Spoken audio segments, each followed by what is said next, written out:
Lauren Jauregui from Fifth Harmony is on the album. How was it working with her? So I wrote a song called Strangers. I wrote a love song. And it's kind of at a point in the album where, narratively, it's a point in the album, it's a meet scene. It's like a Romeo and Juliet kind of like, it's called Strangers, you know. And if you've seen the film or if you're familiar with the play, you know that they meet at this like event, this like masquerade, and they're like ducking each other, and they're strangers, but they're love at first sight kind of thing. What kind of party is it here? Well, it's like a crazy house party at my house, which I explain in 2 other songs. I set up the house party in Alone and Heaven and Hiding. Okay. And then I talk about the meet in Strangers. All connected. So it's all, like I said, this like storyline. And Heaven and Hiding and Alone are cool because they're 2 character perspectives of the same party. It's Romeo's perspective and Juliet's perspective. Oh, that's awesome. So that's really, really cool.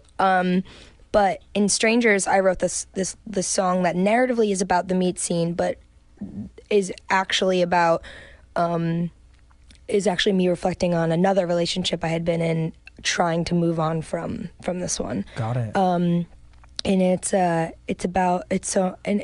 first song. There's a couple on the record, but this is the first song that I ever wrote where I openly used female pronouns.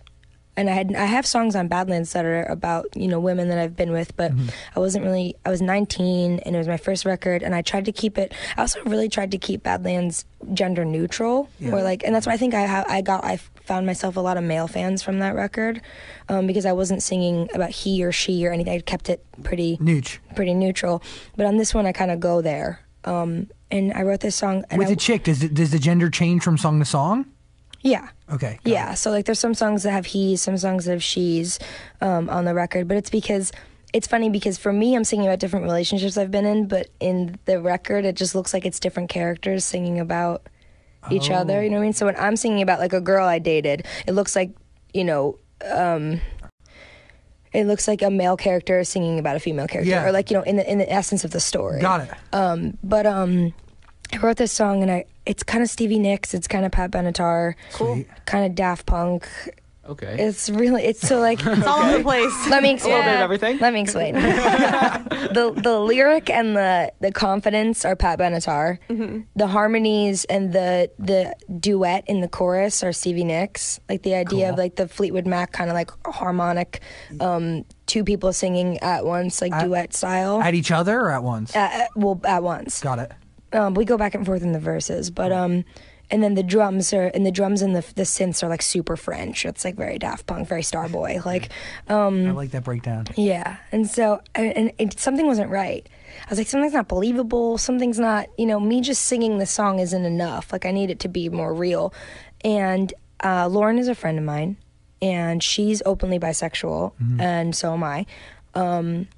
And our fans really this past year have just really expressed just so much support and so much love and an indication that they just relate to us and they're happy to have us being outspoken about it.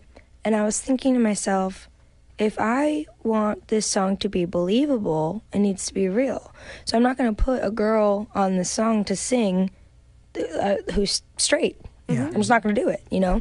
So I reached out to Lauren, and she came in and she cut the vocal, and it sounds awesome.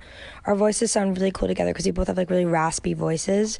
Mine's a little more like delicate than hers. Hers is like really powerful and like big and raspy, and mine's kind of like light and raspy.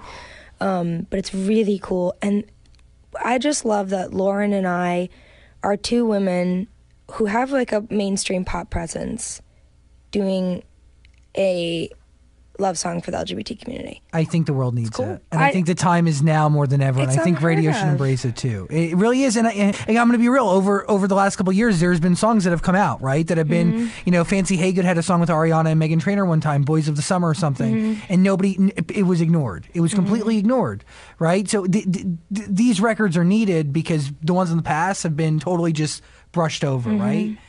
Also, it's very rare to see it from a female perspective. Yes. Troye Sivan is a really good friend of mine. I love him. I think that his presence in pop culture is so necessary, so vital. Sam Smith obviously made waves making records that were so human and so amazing and emotional that it didn't matter what your sexuality was. You just identified with what he was singing, you know? And that's kind of what I wanted to do with Strangers. There's not one point in Strangers where I'm like, and we're girls and we're singing and, and you should love us even, like, you know, you should accept us. Like, it's not about that. It's just a love song. Yes. It's not...